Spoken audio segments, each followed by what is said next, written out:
public comments. Any speaker cards? Yes, Marcia Glassner, followed by Craig.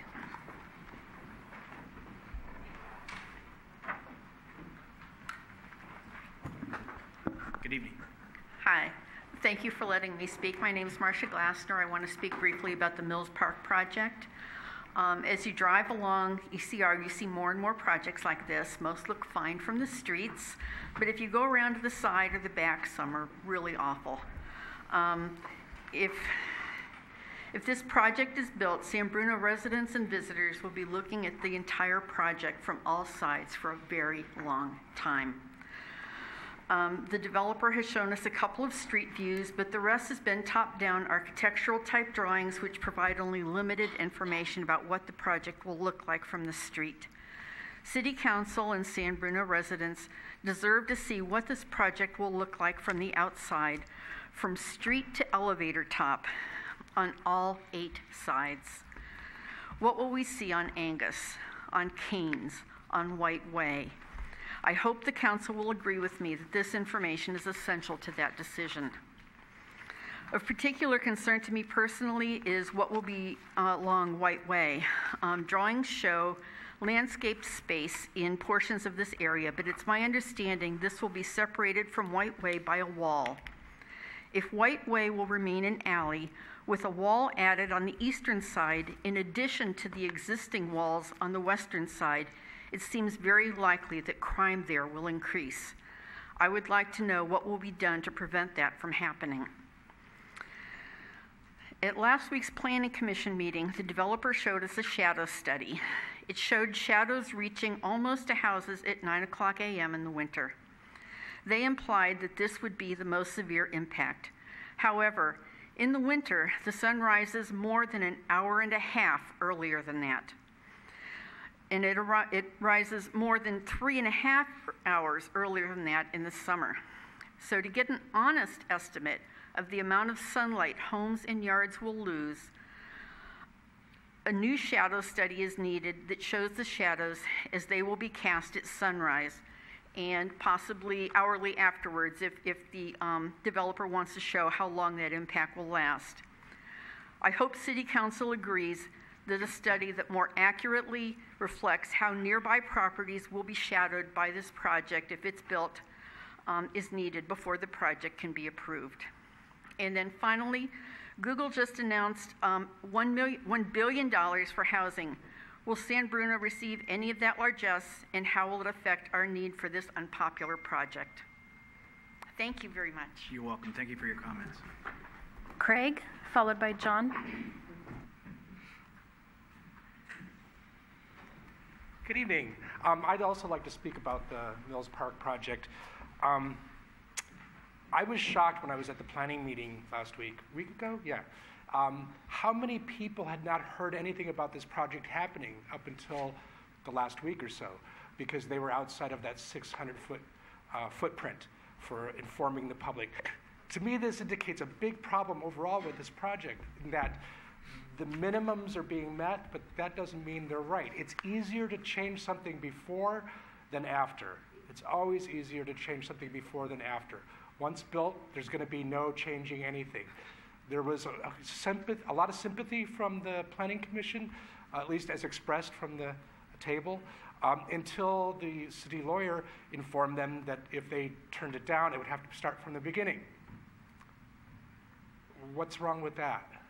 What's wrong with that if what is built does not have a horrible impact in multiple neighborhoods in the city?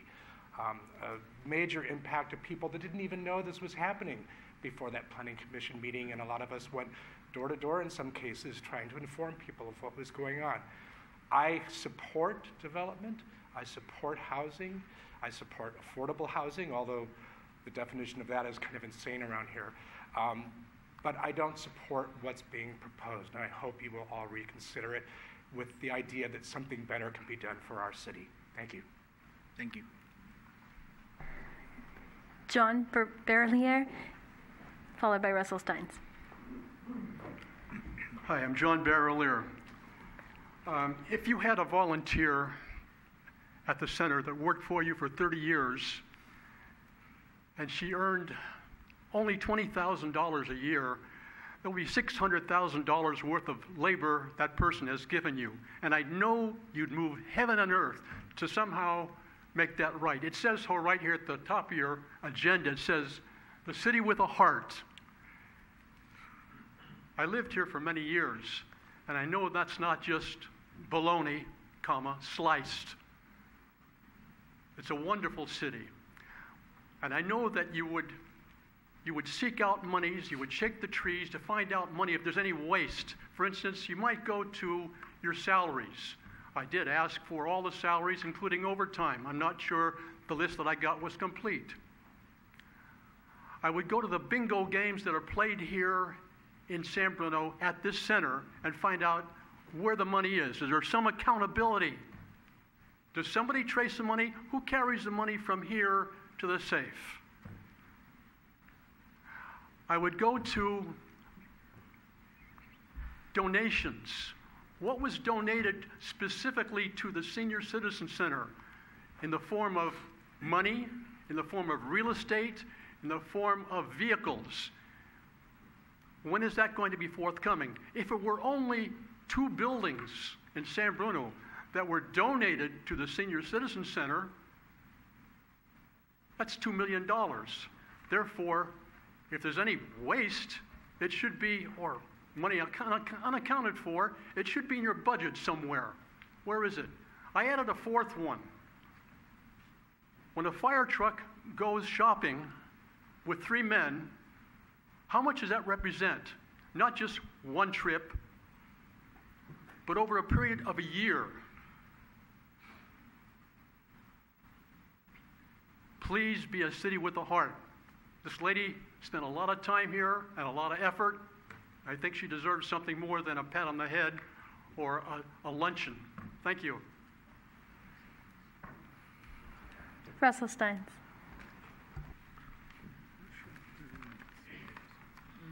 Good evening, Council. You guys are going to have a very big decision soon, which is, the Mills Park Plaza. The TCP calls for a 1,600 unit build out, with almost 200 almost being built or in planning to be built, leaves us with about 1,400. This development is about 1/3 of that in a 2-block radius of Mills Park. They're looking at putting that 1/3 of the entire transit corridor in a 2-block radius of Mills Park. First, I want you to know, while I believe all of us are for conscious building that fits into our community, we believe that the developer did not hear us in the 3 outreach meetings that we held, that they held. The number one complaint that was made by the residents was the building was way too much for the residential community that it was up against, and I believe it fell on deaf ears. While our city is being kind working with this developer on their impact fees, they will come before you very shortly and tell you that they made a very pleasing and architectural pleasing building, and they could have stuffed more apartments in it, but the truth is it probably would have never passed the Architectural Review Committee if they had tried to do that. They will also tell you that they put plenty of parking and that they will exclude themselves from a non-existing parking permit program. The developer is trying to hit a grand slam here with no consciousness for the residents of Mills Park. I will make every effort to inform this community of your vote. Also, the Planning Commission, the commissioners did make a motion that the developer lower this building to 4 stories. All the commissioners agreed. I believe that if our community development director wouldn't have pushed them so hard, they would have been voted down 3-2 by our Planning Commission. In closing, the union filed the complaint on CEQA and then dropped it after the developer agreed to use union labor. I have put a public request into the document with our city attorney, and I hope that this developer and the Williams family will consider those who reside here in Mills Park. And most important, that you, the People's Council, protect Mills community. Because as we already know, this same developer sold the Aperture building, made millions of dollars, and walked away from it, leaving the city in not a very good position. Thank you kindly for your time. Thank you for your comments. Any other speaker cards?